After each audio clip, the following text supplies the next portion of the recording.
Okay, hi everyone. Welcome back to Black Tech Queens on Flags 365. My name's Karimah Campbell, and today I'm going to be interviewing an amazing tech queen, Mansata Kurang. So, as you guys know, we're live right now. So, we are 1 minute in. I just want to do a check-in with everyone who we've got joined. Feel free to drop a note into our chat, and we can make sure you can hear us loud and clear.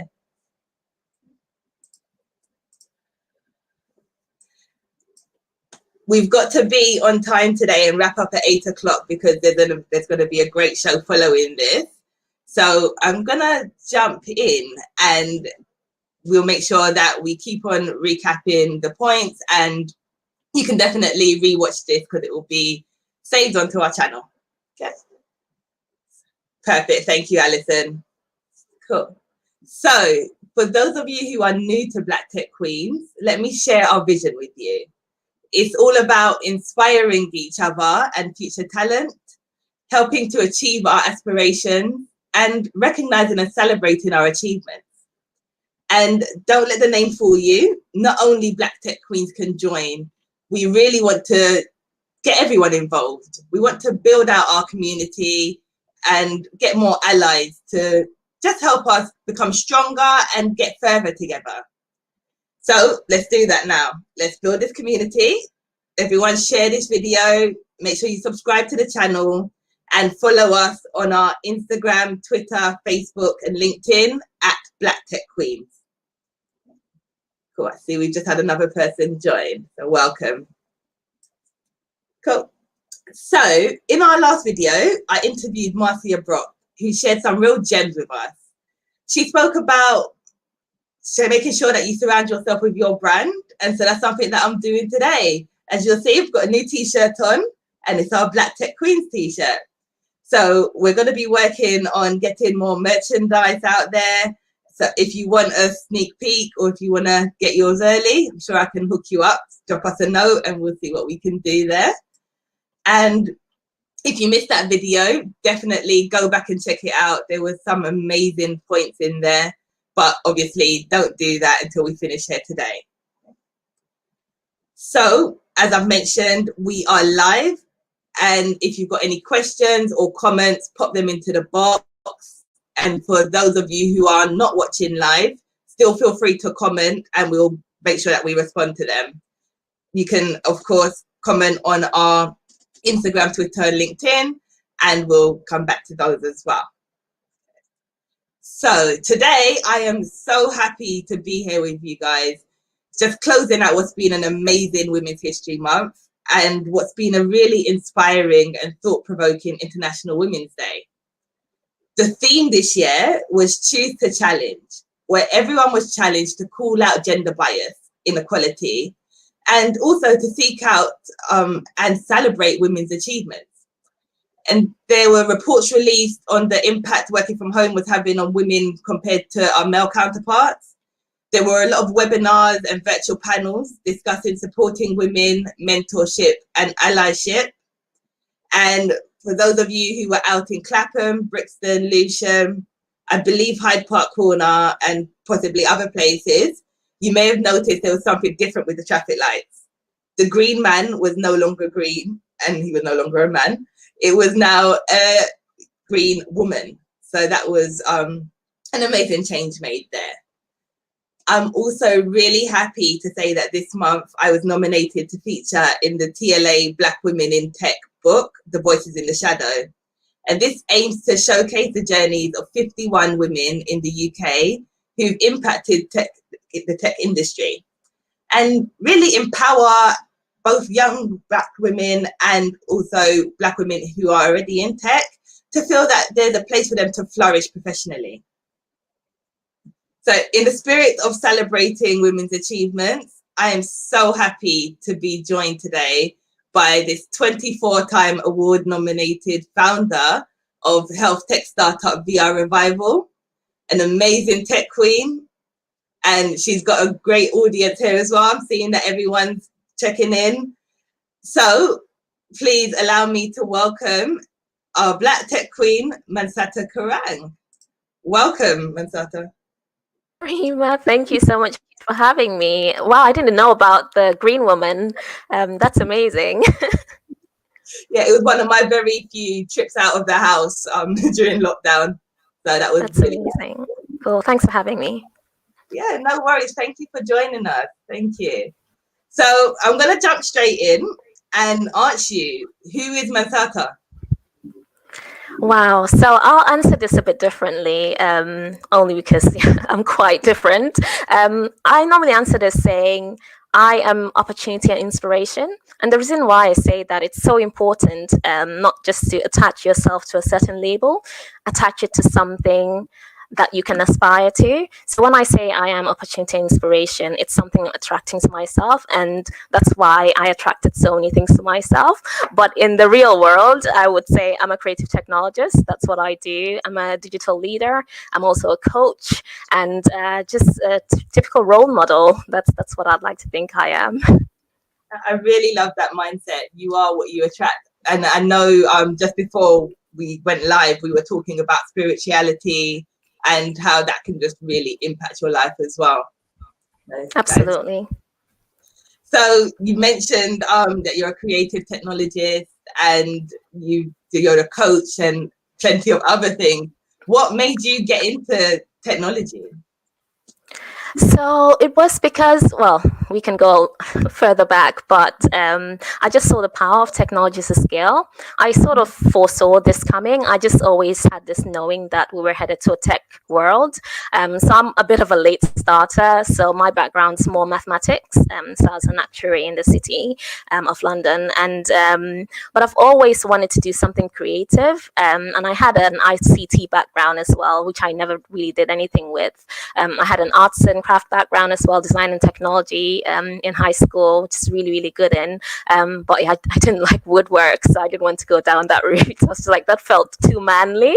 But I find technology is one thing where I can combine my creative side and my artsy side.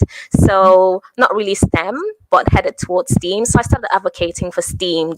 So this includes not just STEM, it's also arts and design and technology, only to show that you can be very technical, but at the end of the day, it's things like sales, marketing, and the art, the design that actually makes an impact. So you can create something, but if you don't know how to market it, if you don't know how to create a user experience, there's no point. So that's really how I got really into the research of that. Yeah, it really was the power to scale. Coming from my background, so for those who don't know me, I'm not from the UK. I'm originally from Gambia, which is the smallest and one of the poorest countries in Africa. So I've come a really long way. But I've been in the UK for about, I think, 15 years now, quite a long time.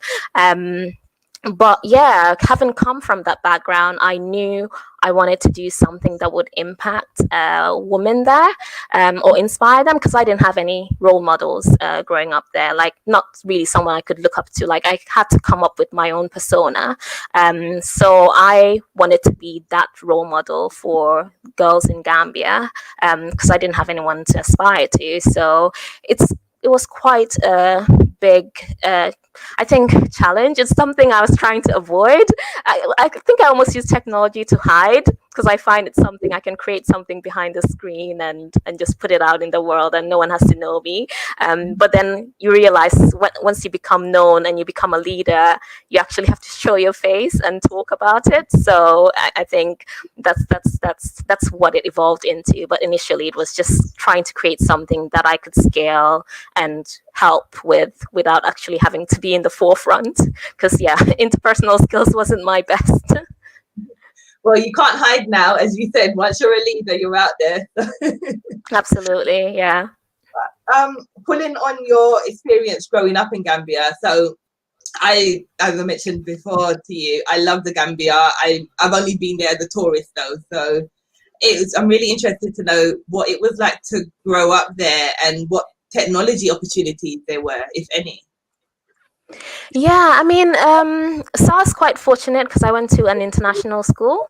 So I I think there's less opportunities if that's not the case. If it was a public school, there probably aren't. There's better now, and we've started. Actually, I'll be launching soon with another lady, like with building a hub. But we didn't have all those things before, so it was quite hard, I would say. IT is not something that typically women would do. Like I said, there was not really a tech woman in Gambia at the time I was growing up. It's a typical African thing. You were either a doctor, a lawyer, or nothing. Those were the two options. So I had that mindset in me. So I didn't really take IT seriously. And it was that time where computing was quite, I remember we used to do turtles and things like that. It was, for me, it was quite boring. So we just had to learn about all these codes and things. So it's quite more theory than actual practical. We did one practical towards the end, which was to make a total walk or something like that. Yeah, I had no interest at all. So I think it really picked up when I came to the UK a little. But back there, yeah, so I was fortunate we actually had a computer lab where we could learn the basics like Word, Excel, and things like that. It's better now, but I'd say the opportunities were very minimal at the time I was there, so very minimal. Okay. And so do you think there's any particular skills that you gained whilst that you gained there that you wouldn't necessarily have been able to gain, say, if you'd grown up in the UK? That I gained in the Gambia?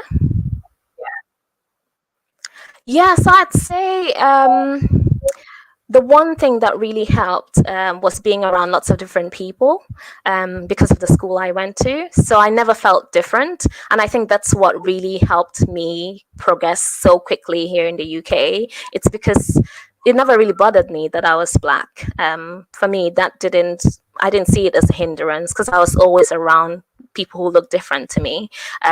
Like, my core family is Black, but, I've known all sorts of races.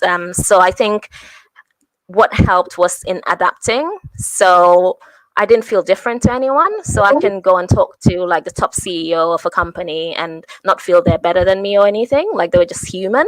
I just saw everyone as human. I think that's the thing that helped really.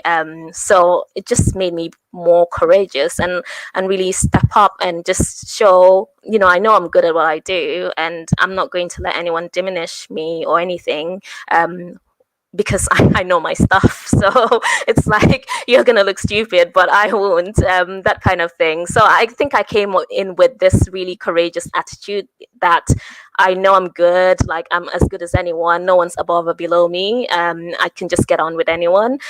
So I think that attitude really, although it's not directly linked to tech, but having that attitude being an entrepreneurship really helps because you face all kinds of people and you really have to have that emotional intelligence and to just navigate energies and know, okay, this opportunity, this is not where I want to go. And I think that's how I've been able to navigate energies and just keep progressing year on year, get better and better, because I just understand humans more.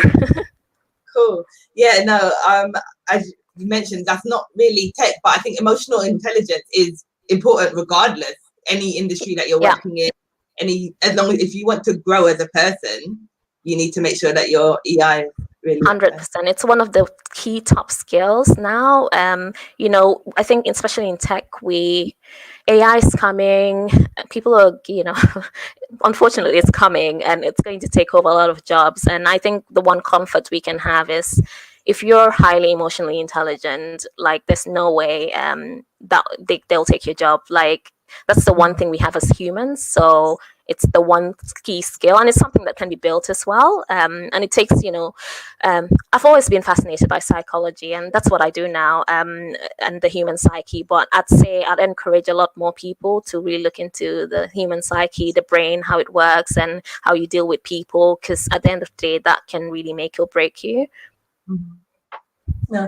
On the brain, so VR revival, you're using virtual reality to help with stuff such as dementia. How does that work? Yes, so we moved on from that. So this is me. Every year there's something different. So we were doing so the dementia that started off because yeah. So I had a really non-conventional journey into tech because that started off as a PhD I was going to do. So I got an offer at UCL to study neuroscience, and I started doing some research into. So it's I think a 1+4 degree. So you have to do like 1 year at MSc in dementia and mental health, and then you do a 3-year PhD. But that's really how I started doing research because I never knew about dementia before. So I wanted to go down the academia route, but then I ended up going to a hackathon, and then so that was really actually the first time. Like I've heard of VR here and there, but never had interest in it. But then when I went to the hackathon, and one of the ideas was, okay, we're doing this VR for dementia, and I never thought of it that way, especially within. I just saw so much opportunity because nothing like this was being done, especially for the BAME community. So someone else was doing it before, I think 2 years ago, but it was really generic. And one of my research that I was doing was with dementia, you know that it's to do with reminiscence. So if they're basing the research on just the general population, which according to me it's like just the white population, I just thought this wouldn't benefit our community. So everything, like all my businesses I've done 3 now, like sort of evolved into 3 now, has always been focused on the Black community because I know how far behind we are on AI and tech. So I've always had that keen eye. I really want to focus on that. So I thought there's nothing like this being done for the BAME community, and with reminiscence, it needs to be something that they can relate to. And so most of my content that I got and captured within the VR is actually so like Caribbean scenes and African scenes, which was never done before. I think that's why I got the press release with the BBC and all that, because it's just something different that was never done before. Wow. Okay. Yeah. No, we just got a message saying how interesting that is, and it truly is. That's just amazing. So how would someone go about getting involved with that? Has that been rolled out widely, or is it specifically for your company? Yeah, so we evolved from that. Now we focus more on mental health. So since COVID, as well, already mental health was a big issue. So I had an interview. It's so bizarre how this is why I say speak things into existence, because my whole dream, dementia is only a small part of mental health, but I did say my big dream was to focus on mental health because I knew that was a huge thing within the Black community that we don't open up too much about, and that came true last year. And there was just an opportunity that came up. I didn't know I'd get it, and this is why again I think the courage comes in. I think I'm quite bold. I go for opportunities that people might think like why for me it's almost like a risk-taking thing. I just enjoy the journey and just I think the challenge of going, oh, why not me, it's sort of like having that high value and high, thinking highly of yourself. Sometimes I get burned for it, but I think I've inspired more people to step up as well, because sometimes you have to be the one to kind of go. If you fall, well, that's like, so what? But then if you do make it, then more people will become bold and do it. So I applied for this opportunity that so many big companies were going for. So by then VR Revival was, we were a year and a half into what we were doing, so the focus on dementia. So build the app, launched it on Alzheimer's Day 2019, which is really, really good. So got a lot of press, and we raised awareness. So this came out at a time where the Alzheimer's Society as well, they said 2 in 3 BAME, the BAME community thought dementia was a normal part of aging. So I just thought, wow. So I think that's why it sort of exploded and it went all around Africa and America as well. But this opportunity was mainly for mental health, and it was by Nesta. So Nesta wanted companies to collaborate with universities. So companies, me being a solo, so I was a company. So I was just like, so it's kind of like how you present yourself as well. So you need to have confidence in yourself. So it was a rigorous process. We had to go through 2 interviews and like a 3rd interview with a technical interview and all that kind of stuff. So, so it's kind of like you sort of, if you know what you're talking about, it's don't waste your time. And sometimes it's not even about knowing 100%. Like I wouldn't say I'm an expert in VR. I mean, I think I'm a problem solver. I just figure things out on my own, sort of. It's one of my traits. But I think what they liked was my passion. So I'd say passion is such a key thing, because I always do things beyond, like, it's, again, this comes back to spirituality. Like, I see the vision of how this can impact more people and people who need it the most. So it's knowing how you tell the story as well. So there came up this opportunity. Lots of people applied, and they only picked 4 companies. I was the smallest company. Like, it was just one of me. The others were, like, huge companies doing amazing things in VR. So yeah, I got selected, and that came with a grant. So for the first time, actually, I could afford to hire a team, because prior to that I was actually doing everything on my own, which is quite crazy. I wouldn't recommend. So this is the thing, I kind of jumped into things. Make sure you, well, okay, maybe not. What I was going to say is, sometimes you have to burn the bridges, almost like you have to do it. I think that's what I do, but I wouldn't recommend it for everyone. So if you are thinking of jumping into entrepreneurship, like, have a good savings, or maybe keep your job and then, like, do it on the side, like a side hustle. Take it, like, step by step. But that's just, I just like the challenge to see if I can do it, and every time it's paid off, because I don't just take risks like that. I make sure they're calculated as well. So I always have, like, I know I can fall back on other things as well, or rather, I believe I have enough skills that I can always do something else if this doesn't work out. But my perspective is, this is a once in a lifetime chance to make a huge difference. Like, I'm representing a whole nation here. So what legacy do I want to leave? So I think that really pushes me to be that role model. So yeah, it's really lucky we got that, actually. And we were able to build a demo, which we showcased in December, which is amazing. So yeah, working with Royal Holloway University, so they've got the world-renowned psychology department. So we worked with clinical psychologists but yeah, I can tell you more about what we created. But that was amazing. Yeah. So first of all, let's just clarify, everybody. We're not saying make yourself bankrupt to go and become an entrepreneur. You've got something to pull back on. But make sure you're pulling something from what Mansata's saying and believe in yourself. If you've got the knowledge, just take that leap, take the jump, and go ahead, because making that difference is just truly exactly amazing. Surround yourself with people. I think what helped with me, or give me confidence, I think I was always the face and out there, but behind the scenes, I was doing so many different things. I had growth coaches, I had experts. I don't just come up with things. I make sure I do my research and seek people out. So yeah, be courageous to seek people out, just so when you're talking, because whatever you say that comes out, like, people will know, oh wow, okay, she actually knows what she's saying. So I think that's the key thing. Make sure you have people that actually know or have been through the journey, and just leverage off that. You don't have to reinvent the wheel. Mm-hmm. No, absolutely, it's good. So you've hired, you built out your team now. What size is your how big is your team? So there's 4 of us. I'm still solo in terms of the company. So I hired them externally.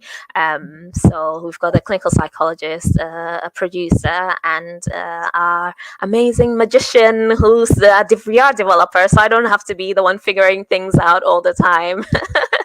So yeah, so really, really awesome team. So currently, we it's a demo right now. So what we're doing now is the next stage. So sort of like on a pause, I think, because of COVID and everything. So it will be the fundraising to actually build the commercialized version. So yeah, that's where we're at the moment. But yeah, the whole experience has just been great. A different experience working with different people. So good and bad, because I've always been independent and doing things my way. But yeah, so that was another lesson to learn. But I've grown through it as well. Oh, cool. So you mentioned that you were into maths, so that makes sense in your job in the city. You had the passion for IT, hence the VR, your VR company. But where did the psychology come from? Did you? So No, so you know what? Psychology I've discovered when I first came into the UK. Actually, when I so when I started my university in the my second year, I found a psychology grad, and when she started telling me about it, I was like, oh my god! So this is something I actually used to do. I've always, even I was a really weird kid. Like I just look at people and people watch and study people. Like I've always been interested in humans and how people behave. Like logically in my mind, I'll be like, oh, why did they do that? How, I'll start predicting things, and then like it goes how I was like, oh my god, I'm really good at this. But I never knew that was psychology. So I didn't know because there wasn't a psychology module where I studied. We didn't know about psychology. So that wasn't one of the modules offered. So that was something available in Gambia at the time. So I didn't know about it until at university, and I thought, oh, actually told her if I could go back, I'd actually do my degree in psychology because that was just my natural talent. So when this opportunity came up, like I literally jumped at it because I was just like, wow, this literally combines everything. So I'm that kind of, I stack things together because I like creating something new. Like everything I do is new and different and unique. But this was like the cherry on top because it had psychology as well. And I was just like, wow, this is like my dream thing. So I not only had the psychology research that I could go in and dive into, but we were using technology, so we knew we could scale if we wanted to go international or whatever. And we had the creative side because we are all about art and drawing, and that's something I love doing as well. Yeah, so I've just always been interested in that. I do my own private research as well, like when I'm bored, like so yeah, when I'm not doing anything else, I'm on the internet like doing researching run. This is why I wanted to go into academia and study the brain, so neuroscience, because I was just really interested in how people's brains work. Because humans are so random and funny, and I don't know, I've always been, yeah, we're just really irrational, and I like understanding why that is. I don't know if that's weird or not, but Yeah, but you've got me nervous. I feel like you're reading me now. So I'm no, just no, like, no, no, no, no. So this is the thing. No, no, no. So yeah, heal your aura. No, no, no. It's more. See, when I'm talking to you, I'm really engaged. So this is the thing. I'm very present. This is when I'm sitting back, and so when I'm actually not involved. So when I'm okay, this is me. You know me when I'm quiet and I'm looking. That's when I'm in my psychology mind. So I have different minds. Like yeah. So when I'm like sitting back and observing, that's when I'm observing. But no, no, no. It's more something if I'm interested in, or yeah. Don't worry about it. If anything, you're fine. You're fine. You've passed. oh, thank you. So it's a totally different space that you've broken into, and so I Yeah. can imagine not only are there not many women, there's probably not many Black women. Have you seen any have you faced any stereotypes or any blockers in your career? Oh wow. Yes. It's something, I think because I've got so used to being like almost like not a fighter. Yeah, I would say I'm quite a fighter. Only because I've been fighting like literally all my life for to be seen and things like that. And now it's just that now I'm unapologetic about it. Before, I'd be like, okay, why didn't this happen? And I'll mellow about it or whatever. But I think I've since getting into personal development, I've sort of grown in my emotional intelligence, and I'm more in control of how I show up as well. So like, someone can do something fishy or whatever, and I'm just very easy to walk away, like just be the bigger person. I won't say anything.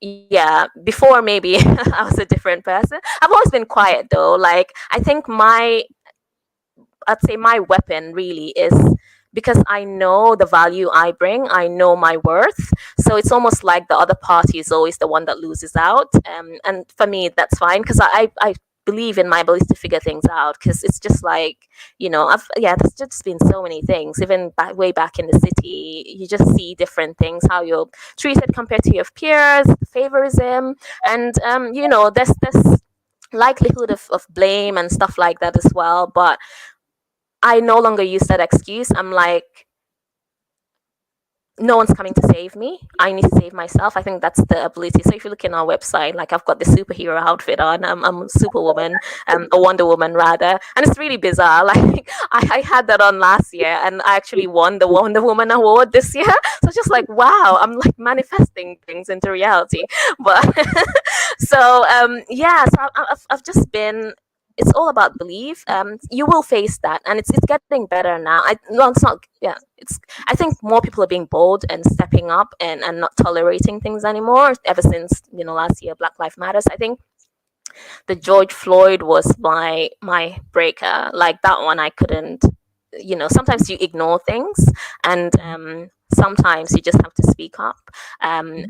When I see injustice, I've always been that person. Like when there's injustice, I can't just keep quiet about it. Like I'll talk, and I think it almost, I wouldn't say it scares people, but having that persona, like people know, okay, don't go there with her because she's the kind, like it's like a triple threat. Like you've got the the intelligence, and she knows what she's talking about, and she like don't even go there. So I think letting people know your worth and who you are, right up front, and this helps that I'm always out there, because normally like things like self-promotion are looked down on in the Black community. And for me, starting the entrepreneurship journey, I'd always put myself out there. Like initially, I'd get the side eye or whatever. I was like, whatever. So it's like you almost have to be like, I'm not doing this for myself. I know why I'm doing this, because I didn't have the visibility when I was younger. So I had to figure so many things out on my own. But I don't want someone else, from my country or my village, like a girl not thinking she's worth nothing. Because, here there's so much opportunities, but if you go back home, there's still people who think their only life is to be a wife. And there's nothing wrong with that. Being a mother is one of the most difficult things in the world, and some people love it. And if that's what your destiny is, then amazing. But I don't want that to be that one option for the girls in my country. So it's almost like I have something bigger driving me. So I don't pay attention to anyone's trying to stop me. If I see there's a blocker somewhere, I just move away and I go find another opportunity, because there's just, opportunity is endless. It's there, and you just have to show up and grab it. I know, yeah, they say opportunity is limited, and yeah, that it is, especially for Black women. But sometimes you actually have to represent and show up and do it so that other people can be brave enough. Cool.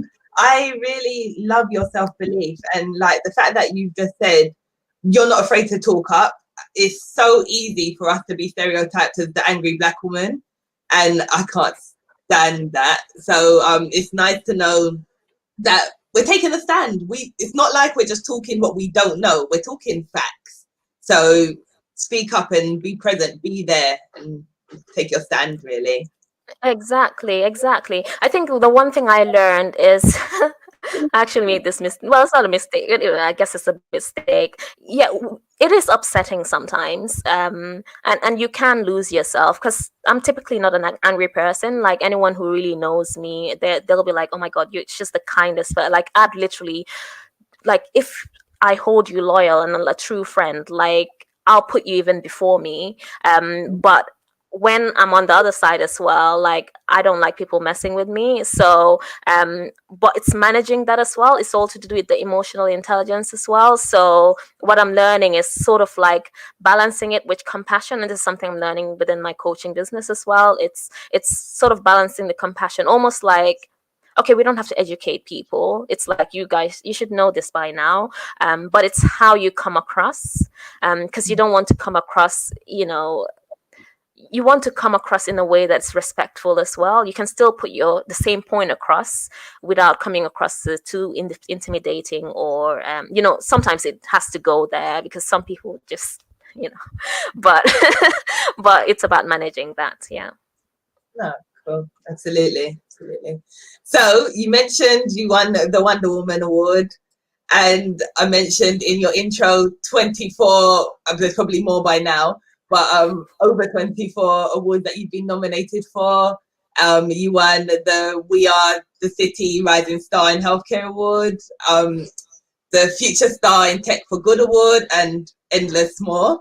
Yeah. Tell me, what's your biggest achievement to date?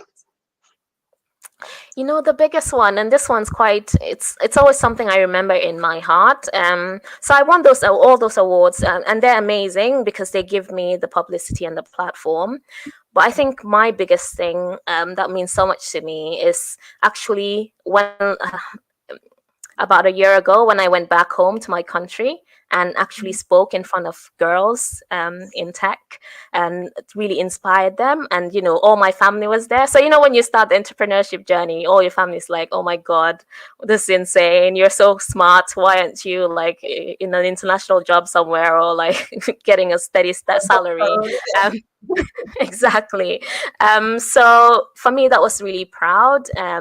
The fact that I got invited by the president was there, and all that kind of stuff, and it was a huge deal. So I think my parents, that was the first time I think my family believed in me, and that meant more to me than anything. Like for me, not only inspiring, but having my family actually be there and support me. Not a lot of people have that, and that was I'd forever remember that moment, because it was like my dad was there, my mom was there, my cousins were there, my sister was there, my brother was there. It was just like, oh wow, I can't believe I'm in a stage. By the way, it was me and three guys in tech, so it's like, yeah, typical. So it was like, and there were all these young ladies, there, like saying, oh, we're not confident in tech, and them seeing me, someone that looks like them, who's come from the same background and the same upbringing, had made it in the UK. I'm like top 10 digital leaders in the UK, and they're like, wow. This is like someone from the poorest country in the world. Like, how did she do? If she can do it, then I can. So for me, that's worth anything. Like, if my tech career ended today, like, I feel I've already left a legacy, because I already inspired so many people to step up and believe that they can do it too. So yeah, I'll forever, like, that's like imprinted in me. Yeah. That is wonderful. That I can't even imagine how that must have felt. Like, I know simply going back to my uni or college, that really touches me. So going back home, oh, that must be amazing. Yeah. Well done. Amazing. There. Thank you. So we've got some questions from the Black Tech Queen community. I'll start with the one that's just come through on the YouTube, and then we've got some more that came through on Instagram. So the first one's from Anthony, who wants to know more about the grant that was awarded for VR Revival and what the conditions were.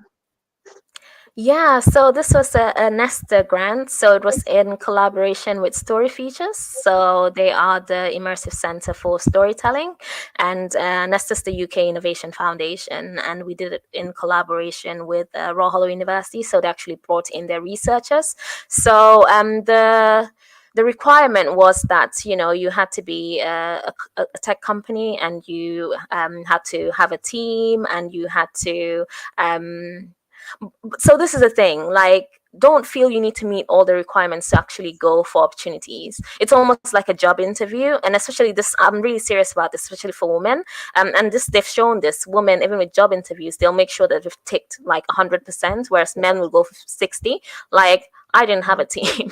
Like, I probably didn't meet most of the requirements, but I applied anyway. Because so long as you get to try and get to a stage where you're face to face, and let them see that passion come from you, let them see those skills, let them there were several interview assessments, because there were lots of companies that applied. So I think you just need to show you want to create something unique. And I really had to sell, I wanted to do this because, I've been in a space where I've seen this, experienced it, and it's something I want to make a difference with. And you can't fake authenticity. I think that's the key thing. If you really have something, the passion just oozes from you, and people feel that. It's about how you make people feel. Because when I talk about what I want to create and how passionate about it, like, I think this is why opportunities open for me, because it's just beyond me, because I'm doing something that I feel like, I believe I'm doing something that moves the needle, that can make a difference in the world. Like, I'm that much of a big thinker. So I think people like that, because I'm bold and I dare to go there. So I think something they don't see quite often. So I think that's the one thing. I think the requirements were high. I'd have to go in and see the exact details, but the main requirement was obviously you need to do VR. Prior to that, I'd already built the dementia app.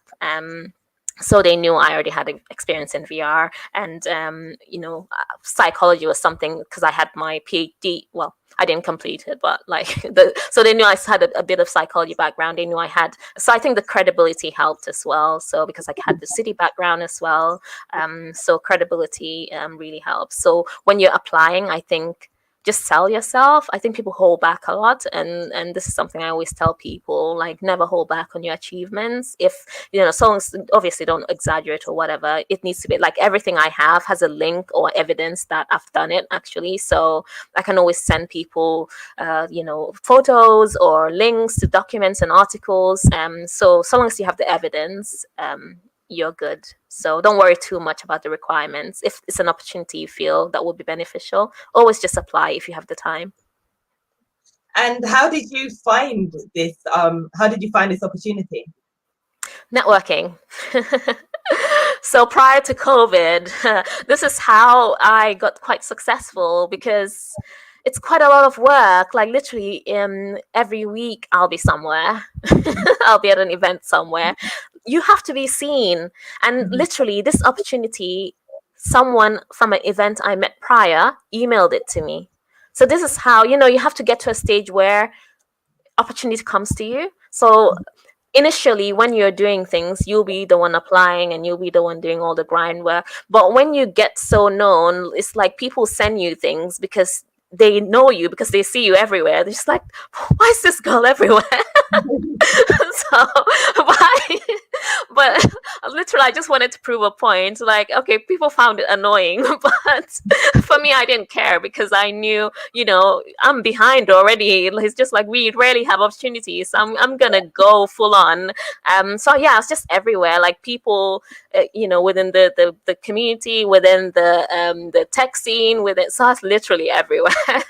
So I'd say network and talk to people as well. So I'm very shy, like I'm an introvert, but this is how it helped. Like now I'm talking to you now, I sound very confident or whatever, but prior to this I wasn't at all. And networking forces you to do that, because no one's going to know what you're doing if you don't talk to people. So I'd say it's because I talked to, even the BBC interview, the lady I met at a random event, I didn't know she was like a BBC head of person. Like I didn't even know. I was just talking to a random lady, and like I was telling her, oh my god, I'm building this amazing thing, it's a BAME, and she was just like, oh my, that's so amazing, I actually work for the BBC, do you want to do an interview? And that's how it happened.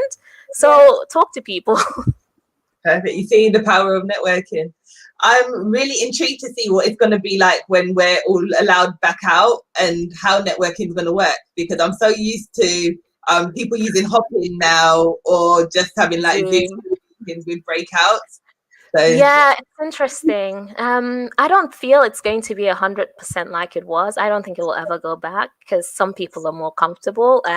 It'll probably be half and a half. Yeah, I think so. Yeah, let's see. I do want to see people again. Yeah, I do as well. To be fair, like I'm an introvert, so I'm a bit selfish about it. I'm just like, yeah, I'm okay, but I understand from like my sister's quite an extrovert. She's like going insane and being in the house. But yeah, it's been different. It's been different, and I miss people as well. I've not seen my family for over a year. I can't travel or anything, so it's really hard on a lot of people. Yeah, that must be hard. Mm-hmm. Okay, another question that we've had. So it was, what keeps you motivated? Ooh, so like I said, I think because I'm almost like a first in everything from my country, I think that's always keeping me motivated, because I just want to show what's possible. It's almost like for me, my dream is to almost smash all those ceilings, like just to I've always said I want to reach my highest potential, and the more you achieve something, the more confidence you get, the more confidence you get, the more competency you get. So I find that's why year on year my business is evolving. So I've left like city to academia, so I'm just exploring. I'm just almost seeing this as a journey to see how far I can take it. And this is why it's so much fun for me. Like, a lot of people stress about entrepreneurship, like, I don't worry if I don't have money or if I don't, because I'm always learning. For me, it's all about the learning, so that keeps me motivated because I know I'm growing. Like, I'm just so amazed by, there's so much talent out there and people aren't tapping into it. So for me, it's almost like I want to showcase it and almost lead by example, just so people can be like, oh, get off your butt, you can do it too. I don't know if I'm out to cuss or anything, but yeah, it's just, really, it's just that, because the more I do it, so much fun. I'm just like, wow, I'm doing this. Other people can do it as well. But it's that saying, if you can see it, then you can be it. So it's almost like I want to be, that face in tech, like, I'm doing it. Come on, guys, we can all do it, kind of thing. So I think that's what keeps me going, because I'm just really keen to see what's the next level. And yeah, it's that growing. It's all about growing. You literally embody my favorite quote, which is you either win or you learn. And I think everything that you just explained there is exactly that.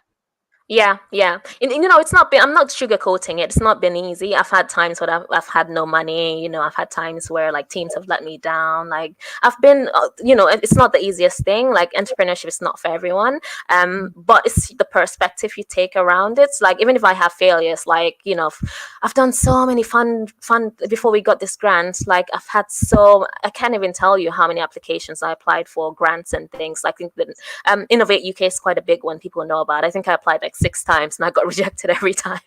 So it's just like, but you don't let that get you down, because you just have to keep going and just seeing all the opportunities and exploring other opportunities. So for me, it's not about a race or anything. It's about seeing what's out there and seeing the journey, like enjoying the journey, because you're learning, because you never know where you're going to end up. So I feel everything I'm doing is leading me up to that grand role in the future that I don't know what it's going to be. So whatever I go through, the ups and downs, I'm okay, because I know that it's going to get me somewhere eventually, even if it's a failure. Like, for me, it's not even a failure, it's a lesson I've learned. I'll be like, okay, next time I won't do this.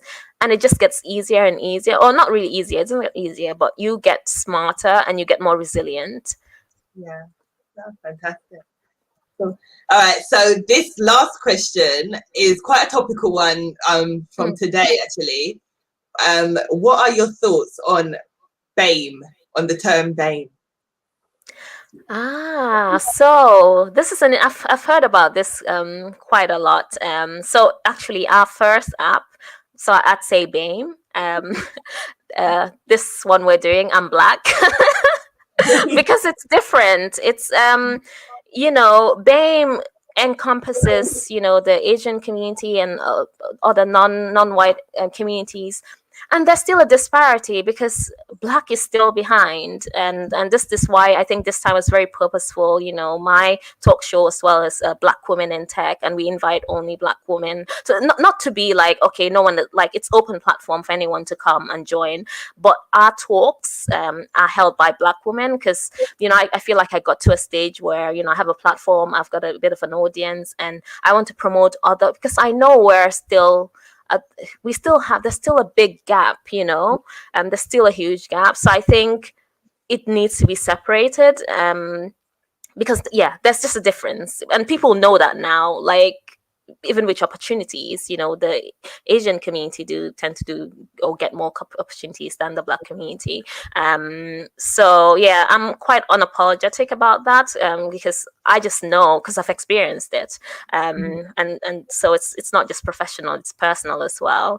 So I think at the end of the day, you just have to sort of sometimes stand up and not be afraid of you might get backlash, but if you're coming from somewhere authentic, and I think the whole world has seen now as well, we're 0.5% less likely to get only 0.5% of Black founders get funding compared to other ethnicities, and it's just ridiculous. So I think this is just my own opinion. If people like the Behem, that's fine as well. But I'm saying from my standpoint, because of who I am and what I've been through, I know I've had to fight. Like, there's not enough time to go into detail, but I know, had I been, because I have seen ideas even like similar to me or whatever, from another race or another gender, and they've got on to have funding or whatever, and it's not like sometimes just an idea. Like, I've got like, not hating here, but the interviews, I've got the awards and things like that, but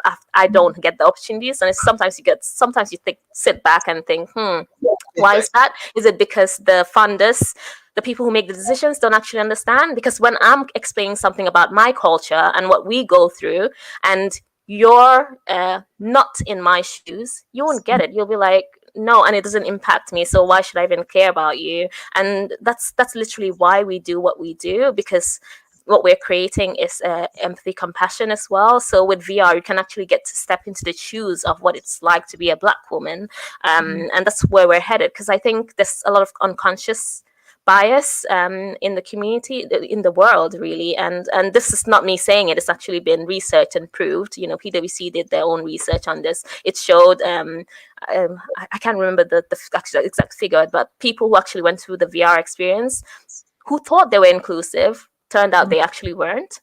And that was all to do with the brain and the unconscious bias. So it is a thing. People should not be delusional. It is a thing, and there are differences. So yeah, for me, it's Black. Hope that helps. Yeah, no, absolutely. It's really great to hear your opinion on that. I am very much in line with going down the Black route as well. I know when I was first looking at starting a group for my industry specifically, I wanted it to be focused on Black. Then I realized there were 5 of us. But if I made it Babe, it takes it to like 50. And so that was even that. And it's brave. Because you lose out on opportunities. Had I made this like for women or for Black, like, I would have got the funding straight away. I just know it. But for me, it's not authentic to me, and why I created VR Revival. It's very clear on our website what we're about, where we're here for Black women. So it just, for me, it's never been about the money. I just want to make a difference to a culture that I know really needs more than anything, not just because I'm saying, because I'm part of the culture, but because the facts say it. Mind Charity says it. We're the worst impacted by mental health disorders. So, if people don't like it, then that's fine. I'm still going to do what I'm going to do. Yeah, there's no denying it anymore. Saying it nicely. Good. I cannot wait until we're out, so I can. I really want to experience your VR for myself. It's amazing. Really, cool. So I know we are almost at time to start wrapping up, but really big question for you. Okay. You're the world's first immersive compassion coach. What's that? What does that mean? I know. So this is so immersive is because it's VR. Okay. So basically what we created last year is a whole new immersive industry with Nesta. So this industry didn't exist, so we just created it. So the amazing thing about creating a new industry is you get to create your own title. It's almost like something like influencer, never existed before, and things like that. So it's like a whole new economy that we're creating. So because coaching is a thing, it's a normal thing, people know what coaching is, but because my area of expertise is VR, which is all about immersion, so what I say is we go deep. We don't actually just talk about things, we actually put you through the experience, so you get to experience what it's like to be in the shoes. So we immerse you, so we go deep. Cool, thank you for clarifying that.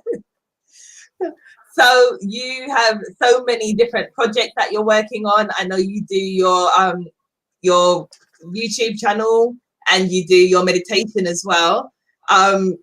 We've got in the bio the links to your different platforms, but do you want to just give the community a summary of what you're working on and what is potentially next? I know there's so much more things on your horizon. But yeah, so I'm actually taking some time off, just a month away, to go deep into meditation and my yoga. So I'm really into my spirituality, just to get that clarity. So I think what I've been doing over the past few years, so every year I've been doing something different, but I think what I need to do or get disciplined in is focusing on one thing. The one thing I've learned is you focus on one thing and you master it.